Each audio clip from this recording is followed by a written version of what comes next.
estudo. O estudo de hoje será o propósito de Deus.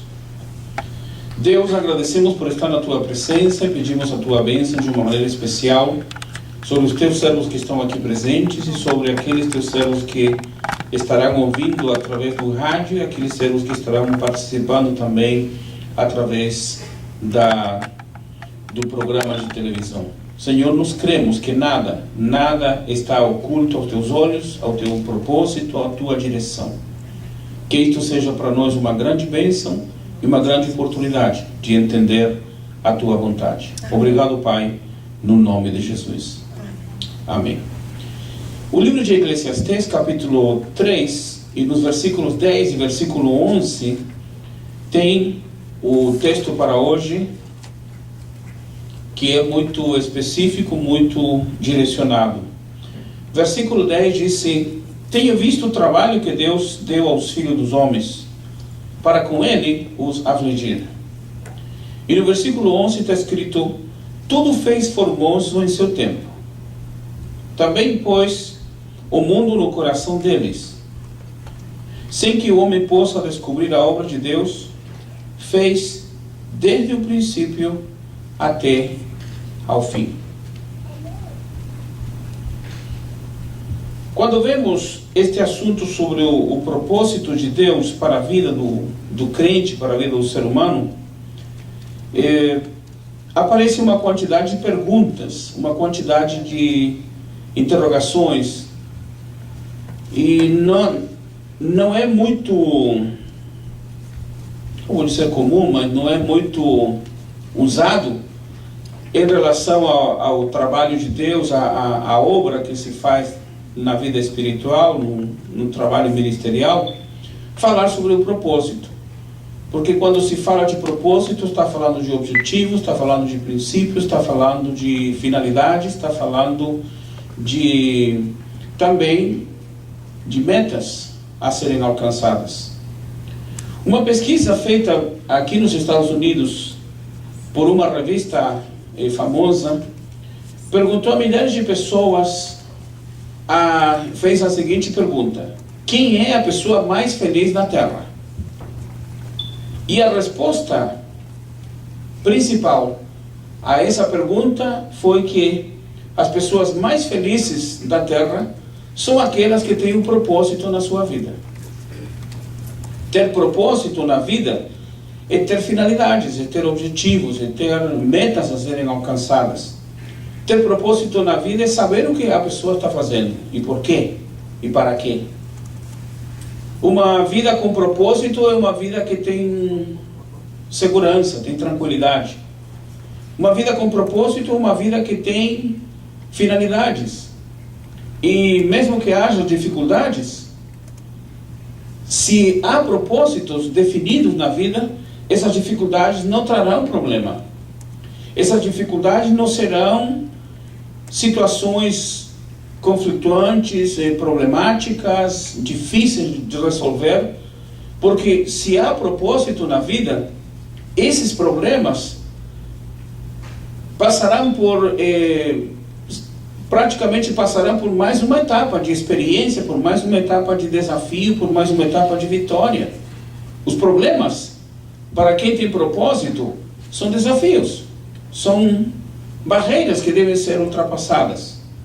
Eu coloquei aqui um sentido de propósito colocado dentro do ser humano, que nos diz o versículo 11: tudo fez formoso em seu tempo. Também pôs o mundo no coração deles. Quando diz que pôs o mundo, não é que o mundo inteiro está dentro do coração do homem. Quando diz que pôs no mundo o coração deles, e nós vemos outras versões, vamos observar que não é só o sentido de mundo, a razão de mundo, a finalidade do mundo. Quando diz pôs o mundo no coração deles, outra versão diz pôs a eternidade no coração deles, pôs a finalidade no coração deles. Então, quem colocou um propósito dentro do ser humano foi Deus. E eu escrevi: no sentido de propósito colocado dentro do ser humano. Então a vida sem propósito não tem sentido de ser vivida. Por isso que há muitas pessoas que vivem uma vida totalmente infeliz.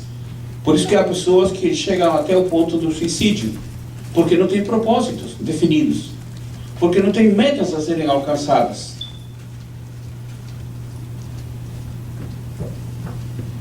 Há uma potencialidade de Deus que deve ser usada por cada um daqueles que foi chamado por Deus. Em termos de propósito, no estudo bíblico, nós encontramos 2 propósitos de Deus para o ser humano.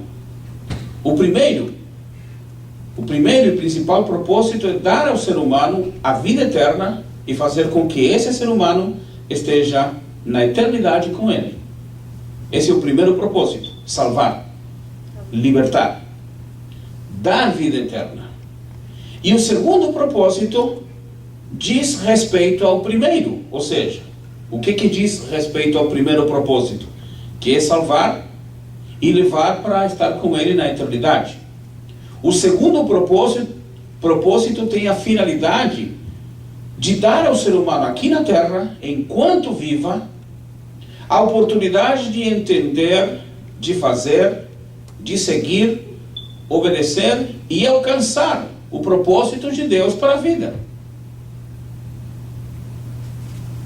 Foi Deus que colocou no ser humano a eternidade.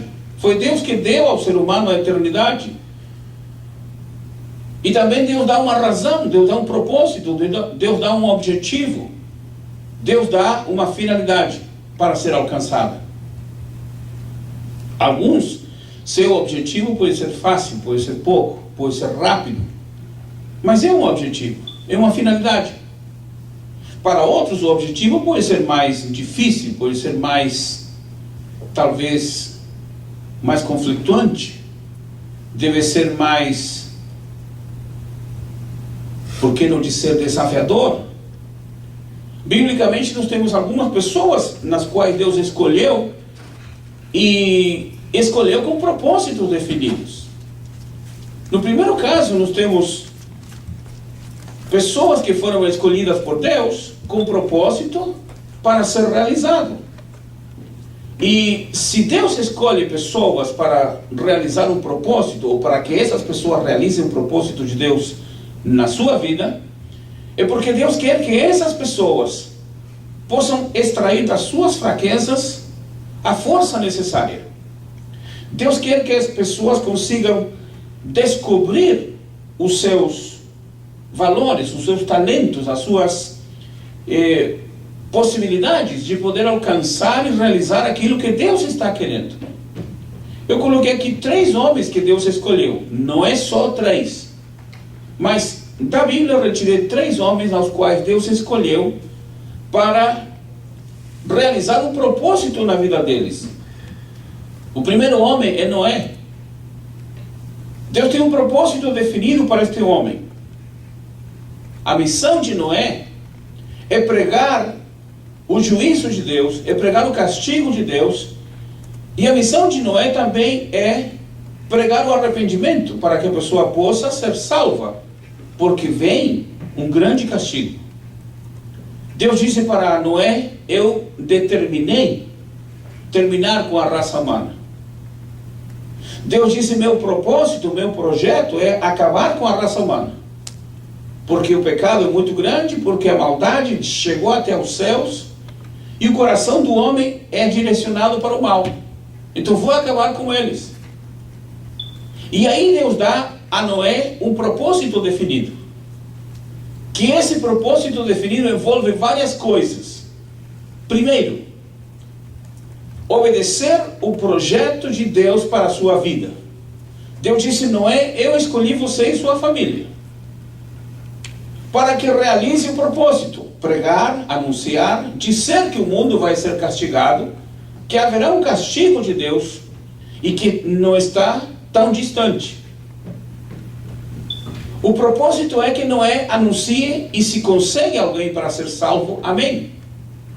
Não conseguiu, mas foi ele e sua família. 8 pessoas foram salvas nessa história. Agora, há uma coisa interessante nesse propósito de Deus. envolve não só a missão que Deus entrega a Noé para pregar, mas também envolve uma função, um trabalho. E que trabalho Noé teve que fazer? Foram mais ou menos 120 anos construindo a arca. Em Gênesis, no capítulo 6, nós encontramos a palavra de Deus para este homem, que é muito interessante. Vamos observar Gênesis capítulo 6 e o versículo 13. O que nos diz a palavra do Senhor? Versículo 13 disse: Então disse Deus a Noé: O fim de toda a carne é vindo perante a minha face, porque a terra está cheia de violência, e eis que os desfarei com a terra. Essa é a ordem de Deus, ou seja, essa é a palavra de Deus, o aviso de Deus para Noé. Agora vem a ordem: faze para ti uma arca de madeira de gofer, farás compartimento na arca e a betumarás por dentro e por fora com betume. E aí Deus lhe dá as medidas. E desta maneira farás de 300 côvados o comprimento da arca. Um côvado tem mais ou menos 47 centímetros. 300 côvados é o comprimento. 50 côvados é a sua largura. E 30 côvados é a sua altura. Teria que fazer janela, uma porta, e far-lhe-ás andares baixos, segundo e terceiro. Só isso. Fazer uma arca de 3 andares.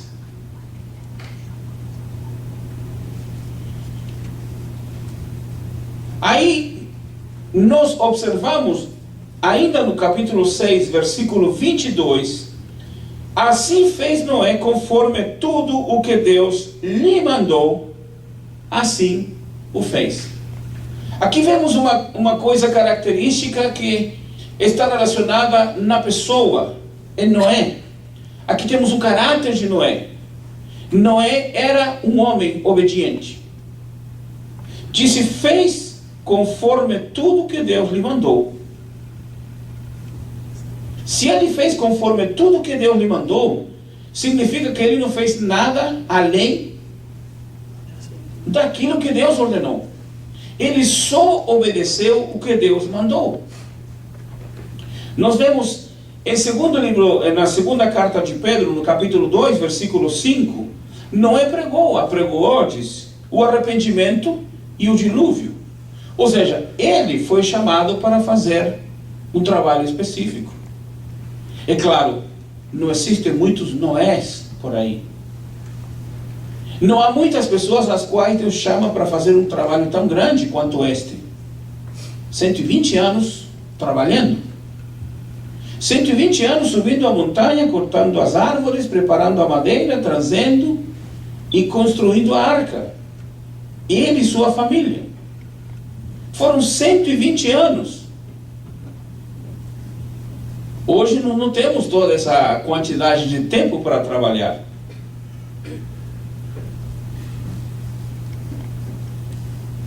Se fosse dividido por 3, seria quantos anos? 40 anos. Imagine trabalhar 40 anos e não salvar uma alma. 40 anos e não conseguir uma pessoa que se arrependa do seu pecado. Se fosse no dia de hoje, poderia dizer que Noé teve um ministério fracassado.